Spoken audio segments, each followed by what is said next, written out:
Hey everybody, welcome to another Trim Deckcast Minecraft Tid Bit. Today we are going to be talking about AE2 and auto-smelting, all that great stuff you will get from your quarries as you go along. Here, as you can see, I have what I call my mini smelter. This thing is capable of running full ender quarries at full speed, so on and so forth. Now with this, of course, this is as compact of a build as I could get it into, but it's a very scalable system, and of course I will be showing you the more exploded version. Now first, before we get into this, let me show you kind of the back end. What are we doing to drive this demonstration? So here we go. For this Minecraft Tidbit video, I'll be using 4 Buildcraft quarries being powered by a creative energy cell and outputting everything via these nice thermal expansion tesseract. And of course, I have a little bit of remote control via a little bit of wireless redstone, but I'll show you how that goes. So these setups are pretty straightforward. Of course, they're the pretty well classic one that we see everywhere now. A Buildcraft quarry on the bottom with a thermal expansion tesseract, and here I'm using just a little bit of wireless redstone. The wireless redstone is just so I can remote control these things so I can turn them on from over across the way. So let's get back. So now let's start dissecting this system. First, we have our power source. Our power source in this case is just a creative energy cell. I'm using it both to power the machines down over here that you barely can see, the quarries, as well as the AE2 system. The AE2 system, just the most basic of AE2 systems. There's no ME controllers, there's nothing fancy going on here, just an energy acceptor, an ME drive cage, and a ME terminal. Now, the magic to this entire system are these interfaces. ME interfaces act as a target inventory for other mods, as well as can also present items as, for example, like a chest does, like, you have a stack of cobblestone, so on and so forth. So that is the key component in the system. As you can see here, we ingest all of the stuff from the quarries into the ME interface. So let me turn them on and we'll start getting that going. As you can see, we have all the cobble and it comes into this ME interface, which in turn comes into the system, gets ingested. Now, where's all that cobble going? Shouldn't I see a ton of cobble into the system? Well, that is a great question. There are different ways to do garbage collection in a quarry setup. One way is to store it all in a DSU or some other type of system, or if you're using, for example, an EE3 companion mod, you could be converting that into EMC. In our case, instead, what I'm doing is I'm converting them into matter balls. As the items come in, they go into the system, but I've also said to it, always keep 64 cobblestone, 64 gravel, and dirt presented. And what occurs here is that this servo here has been whitelisted to say, take cobblestone, dirt, and gravel and set it up to the converter. Now, with the converter, obviously, it's creating these matter balls, which are often used for painting or in an AE2, those little guns from AE2.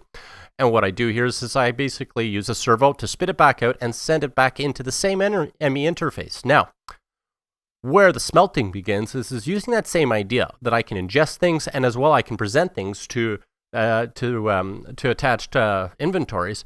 What I have here is basically another interface.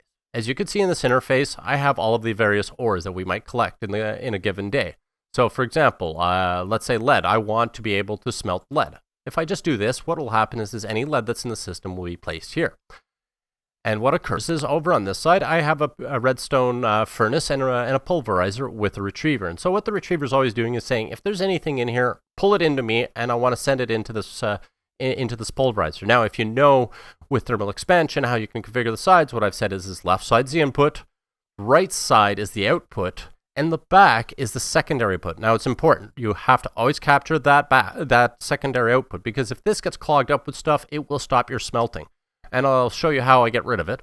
Then, of course, I have my furnace, which is input from the right and output from the back. And so here in the back, I just have a pair of pipes. And if you notice, I send them right back to this inventory. Now, why wouldn't I just send it back over to this one?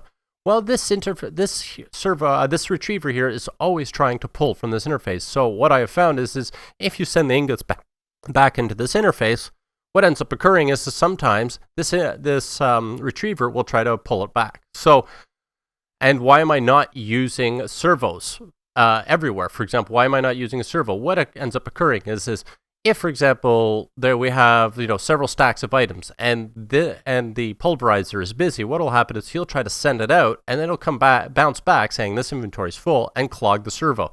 So in here, instead, I use retrievers. Now, there's a second benefit of retrievers. A retriever will only request items if it has space to put them in. So for example, right now copper. Any copper that comes in, if you notice a lot of coppers come in, anytime any copper comes in, it goes into the system. So for example, I'm going to drop this copper in here, and what you're going to see is right away it's going to pull the copper. Now, the only downfall of the system is you're always going to see this pulverizer is full with copper, until which point that the copper, settles down.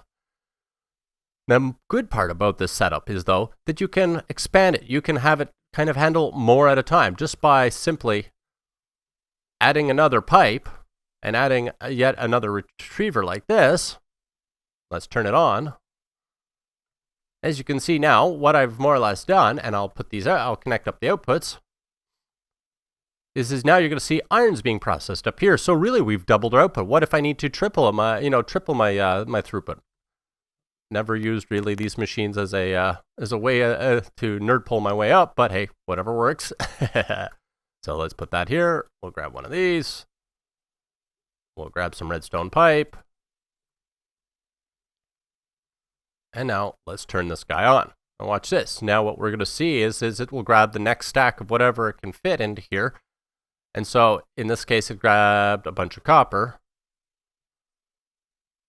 And so now all the copper is going to get processed. Now, one way if you want to speed this up is you can always upgrade these machines. These are reinforced machines, but I just haven't added any augments.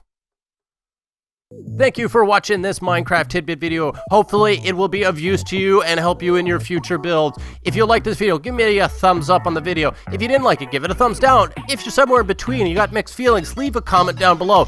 Hey, and if you have your own special builds, your own kind of concoctions that you do for auto smelting when you have a lot of quarries, feel free to make a video response and leave a comment down below. I'd love to see what everybody else does, and you never know, maybe I'll have to incorporate it in my own build. Thank you so much for watching, guys. You have a great one.